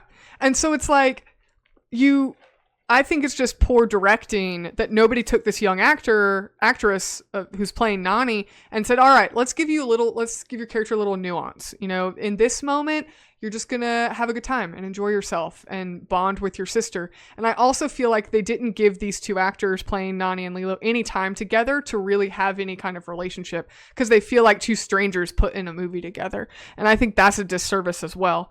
The fact that and I think another thing with Nani that they really did a disservice for the film as a whole and for the actor is they threw all of these plot points at her that we kind of talked about. You want to go to college, but you can't. You used to surf, but you don't anymore. And you don't want to give up Lilo, but you have this list of things you have to accomplish. And oh yeah, David's here too. And he's like a sort of love interest, but not really. And you have a neighbor you want to work with. And, there's, you have these some interactions with your sister's dog that your neighbor bought without your permission. And like throwing all of that to an actor or to a character in the span of 3 days, like how are you going to navigate all of these different things happening and you have to try and like react to them in any way other than just being annoyed at everything? And so again, I don't think it's a fault of the actress, but that's literally her response to everything, is just seeming very stressed and very annoyed and very overwhelmed at everything. And I felt like at the end of the movie, I don't know who this person is. And I felt like that with all these characters, with Lilo and Nani specifically. we don't watch them really interact with each other at all in a way that's meaningful or shows any kind of sincerity other than like their one yelling fight, which they only have because they took it from the original, and then the scene in the hammock, which they only have because they also took that from the original. And they're like, well, we have to have these two scenes, but you didn't build anything along the way to give any of that context or meaning or depth. And so at the end of the movie, I don't think we know Nani and Lilo any better at the end than we did at the beginning. It's almost like a lot of the scenes for the character notes, a lot of the scenes almost feel like if they were on their own and you were watching them as audition scenes, they'd be very good. But they don't feel like part of an overarching like relationship or bond. Story. Yeah. So it's like if you isolated it and said, oh, this is the audition scene for Lilo's character or whatever, you'd be like, oh my gosh, she nailed it. Yeah. But then when you put it all together, it just feels like a bunch of audition scenes. That's so true. I think that's mean? exactly what I'm trying to say. Yeah. Is like it does. It feels like a great start. Yeah. But there's nothing connecting the story of these characters. Mm-hmm. So there's no, when I say like there's no growth and development in these characters, like that's what I mean. Yeah. It feels like we just have snapshots of them in the same and they're place. Good snapshots, but they don't feel realistic enough or deep enough to tell the whole story. Yeah. It's like they just got to the point where they have their lines memorized, and then they filmed it and wrapped it and moved on to the next thing before they could actually work with the material they were given. Yeah. And again, based on my last category, I don't think it was good material anyways. I agree with everything you said about Pleakley and Jumba, so I'm not going to rehash that. I think they're extremely annoying and boring characters. I will say the one thing with Jumba that I don't like at the end, I don't understand at all why they take Jumba and they clearly decided to make him the villain instead of Gantu. The part towards the end, I was so confused because again, none of these characters have any motivation. It made no sense. He just starts destroying their house maliciously at the end. He's like, oh, are these pictures of your family? Blow them up. Oh, is this your parents? I thought your purpose here was to catch Stitch and leave. Right. And instead he's just like malevolently like blasting Lilo's memories of her parents. Which like, if he wanted to destroy their house, he could have done that the day he arrived. Right. And so to me, it felt so out of left field. And it didn't feel like it fit his character at all because we haven't watched his character as this evil, sinister villain the whole time. Now, all of a sudden it's the third act. We got to have a climactic battle with the villain. So I guess we're going to flip a switch and make Jumba all the way to evil. Yeah. And I felt like that was just a waste of time and it made no sense. And then Pleakley is just this dumb, like airheaded, like unintelligent bimbo throughout the whole movie. And in the original, he's like this nerdy human earth expert. And so that was completely absent. Yep. He has no reason to be in this story at all. Right. Because in the original, he's this nice foil to Jumba's like mad scientist and like stopping him from like killing a mosquito. You can't harm a human child. Like Pleakley had like a fascination with like human culture and fashion and like silly things that you don't get to see like any of that. Right. And instead he's just dumb and I don't understand why does he want to like keep giving Jumba a hug and like think that they're best friends. Like where did that come from? It came from nowhere. I feel like they just took him and they were like, let's just make them like the equivalent of a Ken doll and just throw him in this movie and he'll be funny and the little kids will laugh and think it's hilarious. And so I felt like both of those characters were just useless. I agree also with what you said about Cobra Bubbles. I felt like setting him up as the CIA agent at the beginning, it completely ruined the twist at the end of the original Lilo and Stitch because that was the whole thing is like he knew about aliens and had like met the councilwoman before and like, now it's funny. Like, and then I hate to like say this, but I feel like the casting of him was really poor because like you said, he seems like this wimpy, like man, and this is no discredit to the the actor playing Cobra Bubbles. I think he did a great job. But like Cobra Bubbles should be large and imposing. Yeah. And incredibly stoic. Yeah. And this guy is way more animated and he doesn't really have any level of intimidation or anything and he's just like that. kind of silly. Yeah. Like he's just a silly character. And again, I don't feel like why we took that direction when we have enough like wacky characters around. And then his whole goal in the movie is just to catch Stitch. And like, why does he go undercover as a guardian? Not a guardian. Social worker. Like, there, and then why is he in their house at the end? We have not watched him develop any level of like ohana with this family, and then he's just living with the grandma at the end. Like, that was so baffling to me because it just came out of nowhere. And I feel like, again, they were like, oh well, that's what happened in the animated movie, so we got to do it here too. But we took out everything in between. Took all the Y out. Right. Yeah. Stitch, I think, like you said, I agree. He had probably the biggest disservice. He has no bond with Lilo or Nani. He's just the cute, fuzzy sidekick that does wacky, slapstick comedy and fart jokes. And the biggest problem I have with Stitch, they completely took out the point of Stitch where he was created to be destructive. He's created to be this, like, monster. Like, movie monster villain. And there's a scene in the original where Stitch has destroyed everything he can destroy in Lilo's room. He like sets up a city and like does a little Godzilla moment. And then there's a moment where Jumba is watching him and says there's nothing left for him to destroy, so he has no purpose. And that's the moment where Stitch starts to grow. Is he's lost his purpose, and his new purpose is being part of Lilo and Nani's family. Yeah. And because we never had that moment, we have no reason for Stitch to even want to be a part of a family. Why does he care? Yeah. Like, why does he want to be a part of this family? And we fast forward to the end where Jumba is like, you only chose her so to protect yourself. Yeah, he did. And why does that matter? Because we've watched him there's no bond. He's not become a part of the family. He's not even really become like the family pet. He's just there. Yeah. And he could leave tomorrow and no one would care. And so I feel like the whole point of Lilo and Stitch, like the original film and the characters, is that we watch them become a family. And it's kind of a found family trope, if you will, but it's done in such a multifaceted way that it feels like we're watching something kind of refreshing and new. And all of the reason, again, they removed all the why. There's no reason why Stitch even needs to be a part of a family. Like, him choosing to turn himself in and go leave with Jumba kind of feels like, well, why not? That could have happened, yeah. You know? Why wouldn't he? Yeah. Because we've not watched any connection with any of these characters. Yeah. My biggest bone to pick, though, with these characters is this new character they added for this film, Tutu.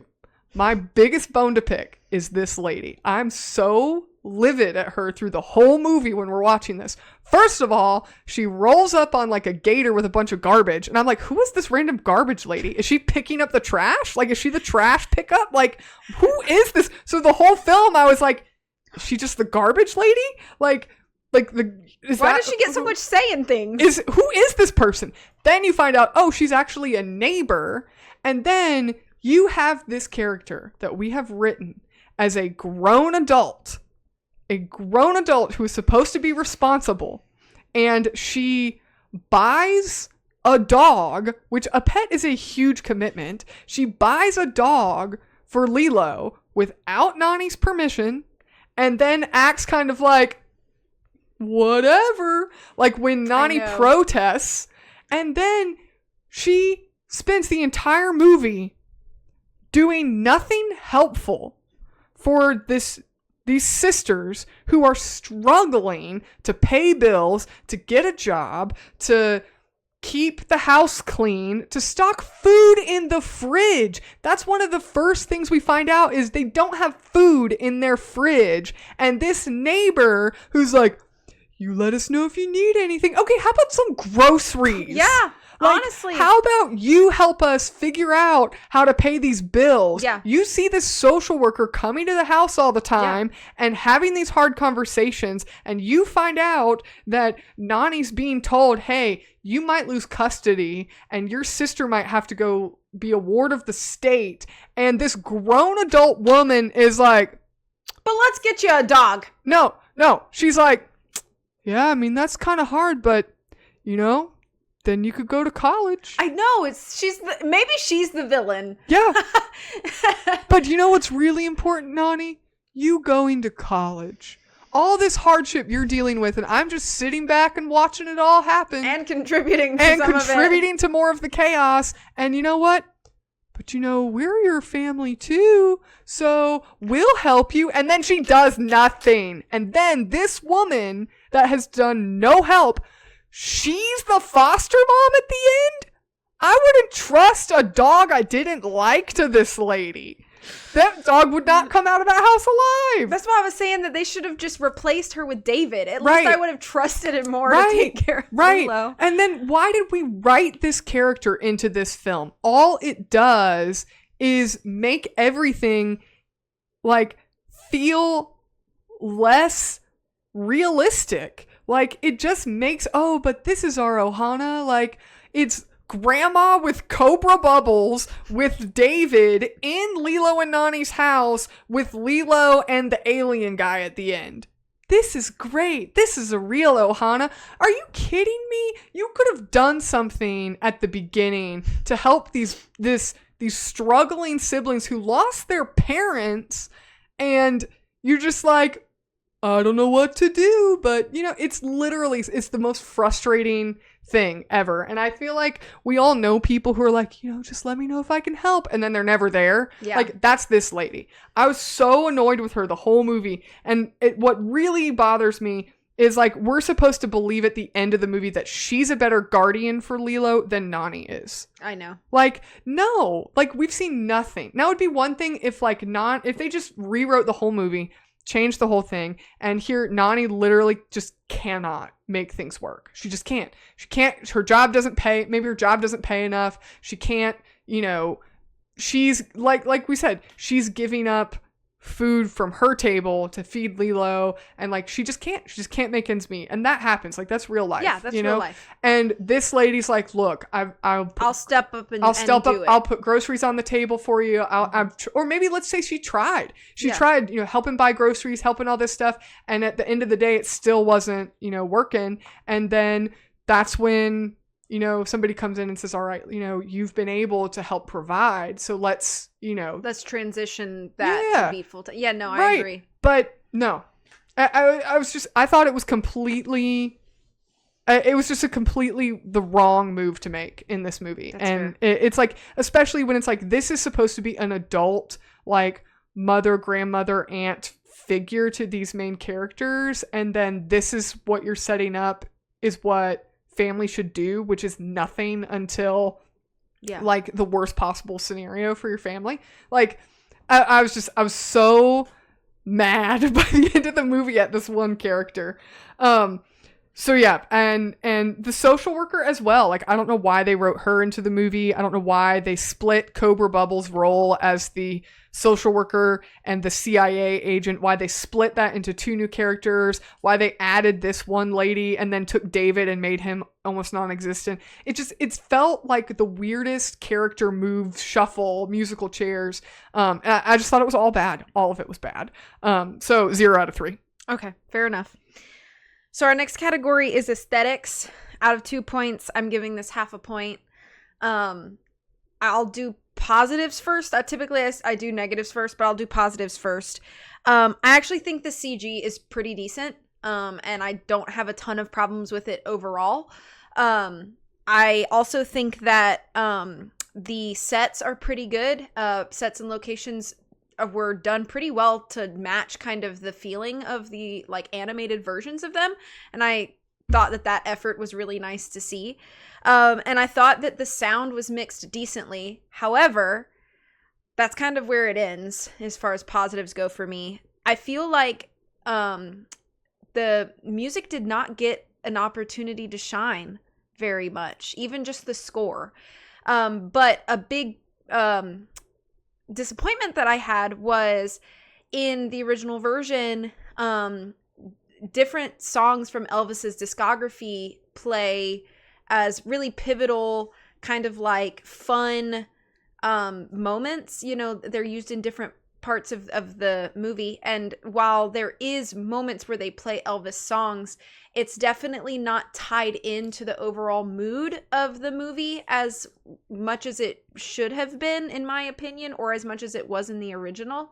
And that was disappointing to me, because I feel like it's fun to just be like, okay, we, you know, perhaps after a heavier scene, now you move into something more lighthearted and you get to hear a little bit of classic Elvis, and it's just something that I came to expect, and I didn't have any of that payoff. And I just felt like it was a missed opportunity.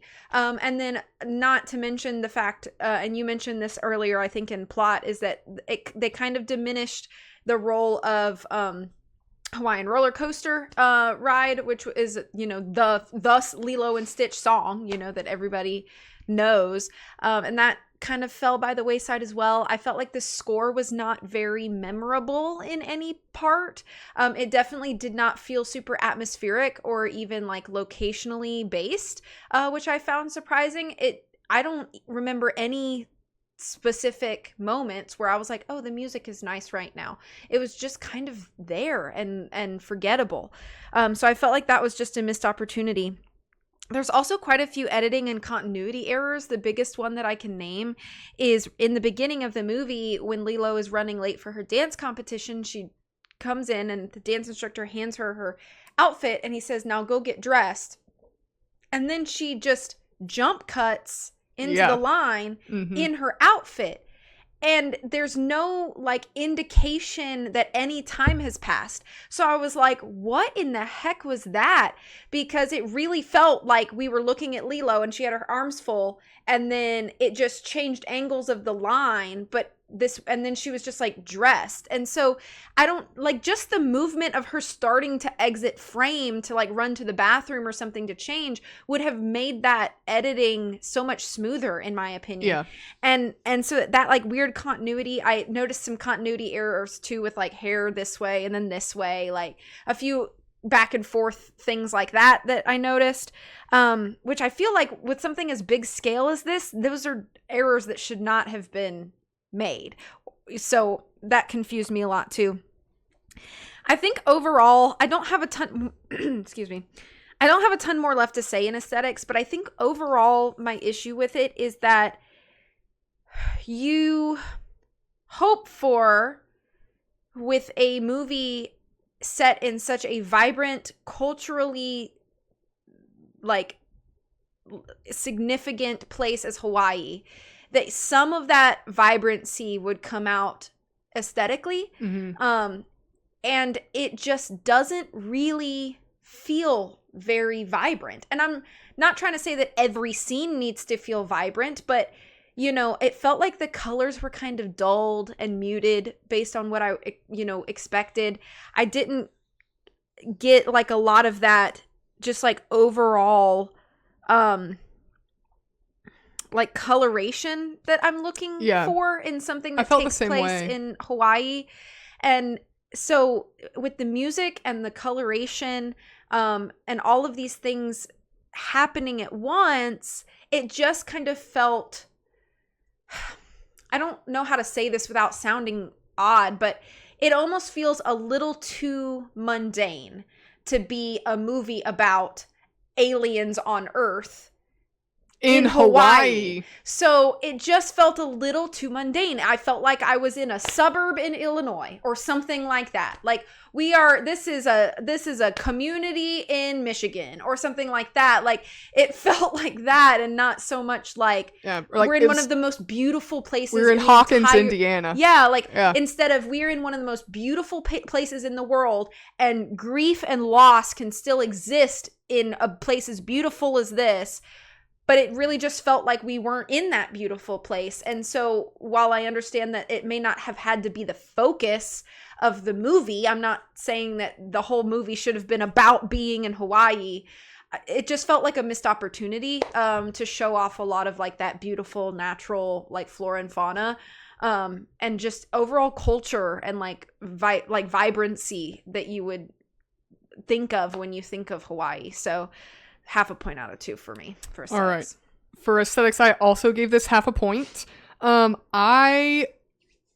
Really the reason that I gave this 0.5 point was because I think they did, it's in a lot of I have not seen very many of them, but in a lot of the most recent Disney live action films, like, you know, The Lion King live action, The Little Mermaid, I've only seen like trailers and you know, clips, but the CG versions of these animal animated characters, in my opinion, have looked pretty terrible. Stitch actually looks like Stitch. Yeah. His proportions look exactly like the animated version, and yet nothing in his design looks like it wouldn't fit or be able to exist in the real world. Mm-hmm. And so I know you kind of mentioned that in your character category, but I counted this in aesthetics. I really do think they did a good job with Stitch. Even when he has like his multiple, you know, arms and his antenna and like the spines on his back, and he's more of in his like alien form, or when he's like in his dog looking form, it all looks really good. And it looks pretty, I just really want to applaud the creators for actually designing this character well. We didn't have a Sonic the Hedgehog 1.0 yeah, where iteration. Everybody was like, put it back in the somewhere else. Right. We gotta go back to the drawing board. Yeah. And so I think that they did, you know, maybe they learned from Sonic the Hedgehog's mistake when they first released that animation. Yeah. But it did look really good. And I'm really glad they got the original voice actor. They didn't make a lot of changes to Stitch. And that's probably the best thing that I can kind of say about the aesthetics of this film. I personally did not think the CGI was very good. I don't understand why all the aliens look wet. I don't understand why the skin of Pleakley has to look like he's been sprayed with water the whole time. Like, I mean, I get they're trying to maybe do like a texture thing with his like alienish skin, but I don't understand why we had to do that. There's plenty of like lizard-like animals that have dry skin. I didn't think Jumbo looked very good. It looked, I mean, his design looked okay, but it never looked like he was in the same world that our human characters were in. So I felt like when he and Pleakley were on screen with the human characters in their little alien CGI form, it looked like they pulled them out of like a PS4 video game and dropped them in the film on a green screen. The alien councilwoman, I think, is an exception to that. I thought her design looked really good and true to the original. I don't understand in the opening scene why there is so much CGI. Like, we couldn't film real fish in Hawaii. We couldn't find any real fish to film. Go to an aquarium and film it through the glass. Like, give us something. Why do we have to have CGI fish in Hawaii? We're filming on location. The color saturation, I agree. I felt like everything looked really dull and dim. Like, here we are in like the most beautiful place in the world, and I've seen YouTube videos show more vibrancy than what was in this film. I do think the editing, like I kind of mentioned in plot, kind of the editing contributing to the pacing, it was just really choppy. It felt like they were pressed for time and were trying to make the movie from 2 hours to 90 minutes, and so they cut any of this room to breathe. So I kind of took that into account for aesthetics as well. There's just no room to breathe in this film. We're just given like line after line after line after line after line, back to back to back, and nobody gives any, like, nobody knows how to be still or be silent or take a breath. And I feel like that was an editing choice rather than an acting choice. Yeah. Because of the way that everything was kind of cut together. Some of the interactions with Stitch, specifically at the end when they're on the beach, Lilo looks like she's holding him, like she's holding something, like a puppet or something, and Nani comes over to pet him, and she literally is just like, Like, who pets anything like that? But to Air, you can tell she's not touching anything. Yeah. Like, come on, we couldn't have given them a puppet to hold, like, something. I mean, give them a real dog. Yeah. And blue screen it out, green screen it out, like, nothing. So some of the interactions with Stitch felt really fake, like the wedding scene in particular. It just seemed like, you know, the groom is holding him and it's just like, clearly this is all very CG and fake kind of looking. But like his design was good, but I think anytime a human character interacted with Stitch, it felt very almost like early 2000s style CGI, like integration. The music, I feel like the music in the original really gives a lot of charm and soul to the film. And in this, it's just used as background music. I don't really understand. Maybe there are different lyrics, but I don't really understand why they changed the lyrics to the opening song. And then why they started with that music and instead of having it be the audio for your introductory scenes, why they started the music and then turned the volume way down so that Lilo can talk all on top of it. Yeah. Like, this is setting up the stage for people that have never been to Hawaii, have no idea what Hawaii's culture is like. Like, in the first film, although it was an animated film, I feel like it set you up that this was a film that was going to be as respectful as it could be to Hawaiian culture, and that what you're about to watch takes place in the like people of Hawaii, and the way that these people act as Native Hawaiians are going to be like, it's their culture, it's their story. And I feel like the music is a good catalyst to set you up for that. You're hearing, you know, a traditional song sung in the Hawaiian language. And in this movie, it's like, all right, let's start this, you know, very culturally significant song, and then we're going to turn the volume all the way down so Lilo can just like sit in a hot tub. Yeah. And then find a fish hook. And it's like, are you kidding me? That set us up for a really different movie. And I felt like if this was like a song that was significant to my culture, I would be a little annoyed that we just decided to make it really low background music. That's fair. And that's what they did for Hawaiian Roller Coaster Ride. That's what they did for all the Elvis songs. It would start and you would expect it to be at a volume where this song is now part of the narrative, and it's just background music that we threw in there because, haha, remember that from the animated one? Well, guess what? We played it. Yeah. Like, and then we talked all on top of it, or we turned it way down, or we got our sound effects mixed way over it. So I really didn't like that because I really love the music in the original, and I think it's part of the narrative piece and not just background music. I also think some of the sets look good, but then some of the sets I felt like for example, Lilo's room, her bedroom in their house is humongous. There's like her bed, and then there's all this dead space. True. Over to one side where there's nothing. There's like maybe a couple pictures on the wall, but it's like, did we build a set that was too big, or did we build a house that we need room to move a camera around in, and then didn't account that extra space for our equipment is going to be visible and not used. Fair. And so there were a couple areas where I feel like if I as a layperson am noticing, like, here's Lilo in the shot and she's taking up this much of the frame, and then the other third of the frame I can see in the background, there's nothing there. It's wood floors and a wood wall. They could have dressed it better. Yeah, and there's nothing in the room. Or reframe it. Just move your frame over and cut Lilo larger in the frame so you don't see this empty background. So that's kind of the general, my general notes. I don't really have a ton else to say. But I do think Stitch's creature design was good. I think they did the best they could with some of the aliens. But other than that, I felt like I was watching a film that was really rushed, both in like editing, pacing, in the time taken in the special effects, and then the general like audio and like music of the film. I felt like it just all was trying to rush me through the film. So I gave it half a point. Okay, fair enough.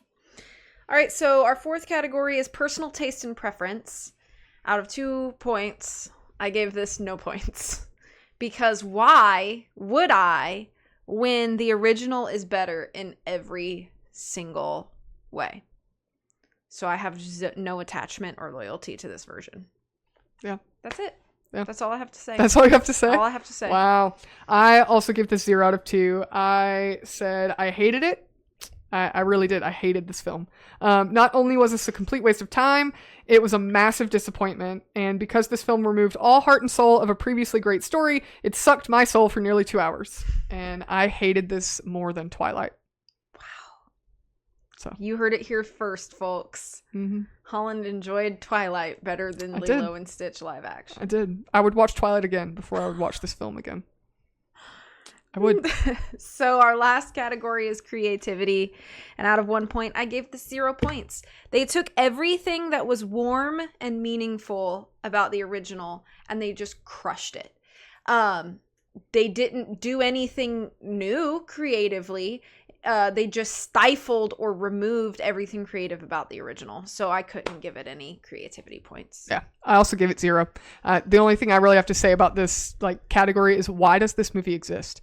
I mean, everything that was accomplished in the first film, the original film, this movie either ruined or just completely nullified any necessity for this film at all. So 0. Okay. So what is your final score for Lilo and Stitch 2025? My final score is 1 out of 10. This might be my lowest score ever. This might be, and mine is 0.5 point out of 10. Yeah. I almost gave it a 0. But I did feel like that creature design of Stitch was fair enough. It was one good thing I could say about it. So, alrighty, any final thoughts? I don't want to watch it again. I know. Don't make me watch it again. I will not. All right, let's get into some lightning round questions. So, all of your questions have to be applied to this film. Okay. This version of this film. Okay. It's as if its predecessor never existed. Who is your favorite character?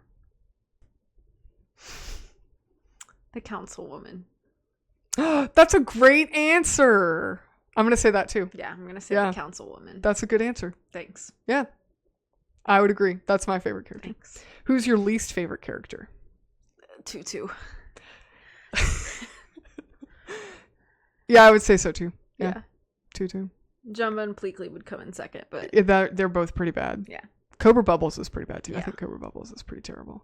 Yeah. But I think I have to pick Tutu. I think I would have to pick her too. I'd ranted for 5 minutes about her. So, all right. Who do you think was the best casting choice? Getting the voice of Stitch back as Stitch. That's what I would say too. But let's say you can't say him because he's animated.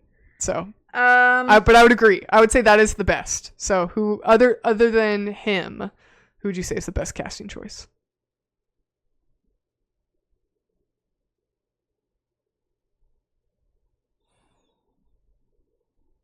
Dude, I don't know.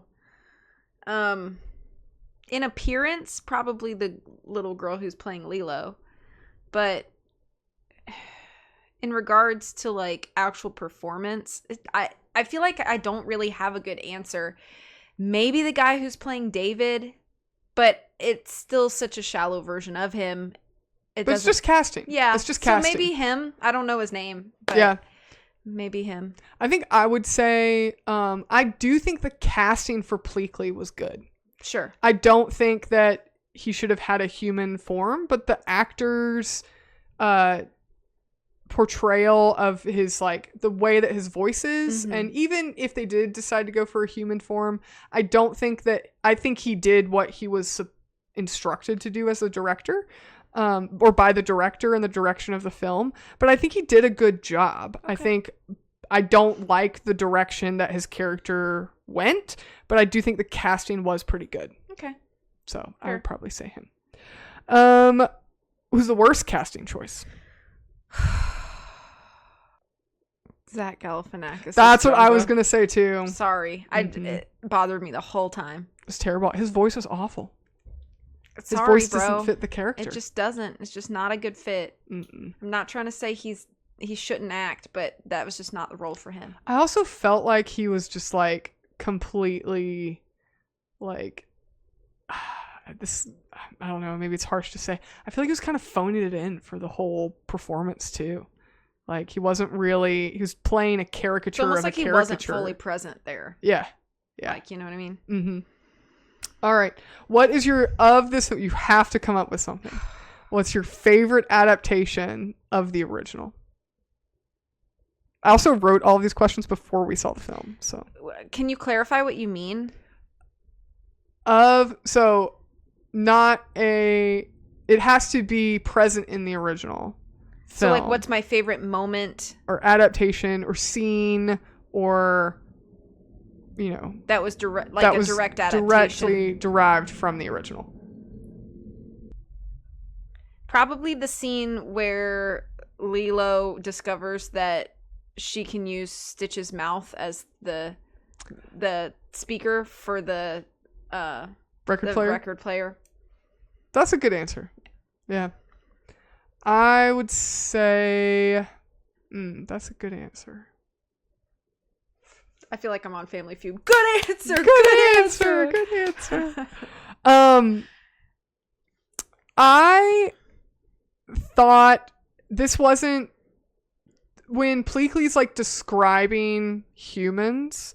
I actually thought it was funny when he called alcohol like celebratory poison. Yeah. I thought that was funny. Mm-hmm. And so I wouldn't say that technically that wasn't in the original script, but I did think it was funny that they came up with a term for an alien to describe what people drinking cocktails on the beach would be. So I thought that was actually poison. Like a clever line. I like wrote it down. I was like, celebratory poison. I think it's how he worded it. Yeah. But I actually thought that was clever. So kind of like how in the original Pleakley says that the humans are the main food source for the mosquito, which is an endangered species. I thought it was pretty on brand for him to be like, and they sit and drink celebratory poison.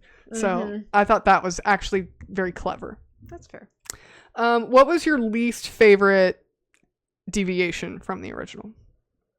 I think it's probably the fact that Lilo had no knowledge of the risk of them being split up, because I feel like if that had been present in the new version, so much of the like motivation of the entire film would have been different.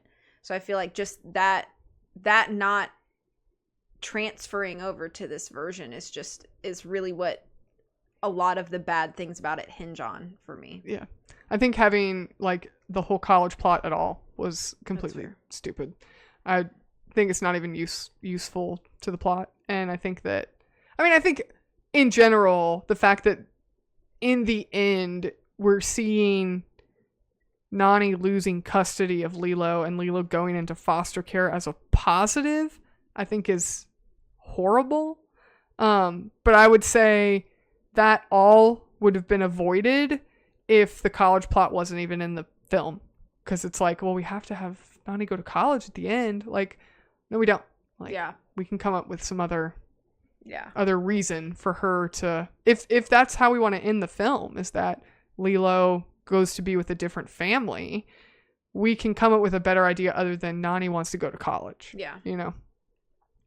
Do you have a favorite song or soundtrack? I know we kind of talked about how it was pretty lacking in this film, but of the options we have, do you have one? I mean, I guess just Elvis's use of Elvis's Hound Dog is probably the best, but I don't really have any other pick because I just thought all of it was so lackluster. I think the Hawaiian Roller Coaster Ride song is done well. You just can't hear it for the film. But I have heard the song apart from the film, and I think the version that they did is actually done really well. And it's the same school of the young kids that sang the original. Yeah. It's the same school used in that song. Mm-hmm. Obviously different kids because they're different ages. So the song, it had the original like school choir, And then the man singing it is also a native Hawaiian as well. Okay. So they kind of kept true to the original, which I liked. And fun fact, I thought the music was going to be really good because the original woman who's like the choir director for that school, her son, I believe, was like the music producer. He did the music neat. for the film. Okay. And so it was like it stayed kind of like in the family, like true to the roots of the film. And like, you know, I wish we had more opportunities to highlight it. And hear it. So it's unfortunate that like, it wasn't. All right. Last question. You have to. What is one nice thing that you can say about this movie without lying? I really liked the character design of the councilwoman. I thought she looked really great.